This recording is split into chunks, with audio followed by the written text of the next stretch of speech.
প্রধানমন্ত্রীর পদে এক ব্যক্তির সর্বোচ্চ ১০ বছর থাকার প্রস্তাবে ভিন্ন মত জানিয়েছে বিএনপি সহ ৩টি দল। বিকালে রাজধানীর ফরেন সার্ভিস একাডেমিতে ঐকমত্য কমিশনের আলোচনা শেষে একথা জানান কমিশনের সহসভাপতি আলী রিয়াজ। বিএনপির সালাউদ্দিন আহমেদ বলেন, প্রধানমন্ত্রীর মেয়াদ নিয়ে দলীয় ফোরামে আলোচনা করে সিদ্ধান্ত নেওয়া হবে। জুলাইয়ের মধ্যেই জাতীয় সনদ তৈরির লক্ষ্যে দ্বিতীয় দফা আলোচনায় ঐকমত্য কমিশন। রোববার প্রধানমন্ত্রীর মেয়াদ, সংবিধান ও রাষ্ট্রের মূলনীতি নিয়ে আলোচনা হয়।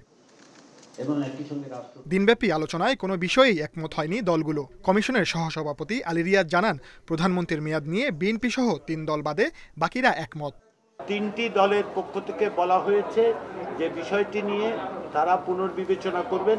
তারা এই জায়গাটাতে কিছুটা ভিন্ন মত পোষণ করেন এবং তারা তাদের নীতি নির্ধারকদের সাথে গিয়ে আলাপ আলোচনার মাধ্যমে ফেরত আসবেন।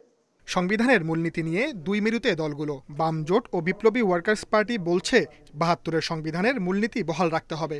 বাংলাদেশের গঠনকালে যে মৌলিক ঐক্য তৈরি হয়েছে তাকে রেখে আমাদের বাকি মূলনীতি বিবেচনা করতে হবে এবং সেই মূলনীতির ক্ষেত্রে কতগুলো প্রশ্নে কোনো রকম আপোষ আমরা করতে বাংলাদেশের জনগণ কিংবা বাংলাদেশের ইতিহাসের পরিপ্রেক্ষিতে কোনো রকম আপোষ গ্রহণ করা উচিত হবে না। আমরা ওই ৪ মূলনীতিতে একমত ছিলাম।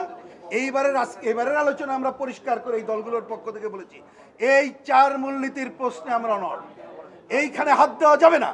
তবে পঞ্চম সংশোধনীর বিসমিল্লাহ এবং আল্লাহর ওপর পূর্ণ আস্থা ও বিশ্বাসে ফেরার দাবি জানিয়েছে বিএনপি জামাত।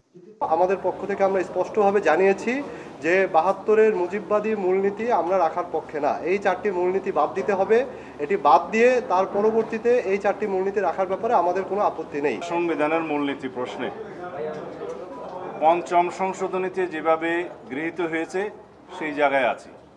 ওখানে বিসমিল্লাহির রহমানির রহিম আছে, ওখানে মহান আল্লাহর উপর আস্থা এবং বিশ্বাস আছে, ওখানে ধর্মনিরপেক্ষতা নেই। সুতরাং আমরা পঞ্চম সংশোধনীতে গৃহীত সেই সমস্ত প্রস্তাবের সাথে একমত। জাতীয় সনদ তৈরির জন্য ২ জুন দ্বিতীয় দফায় আলোচনা শুরু করে ঐকমত্য commission. Sajjad Hossain, Independent News, Dhaka.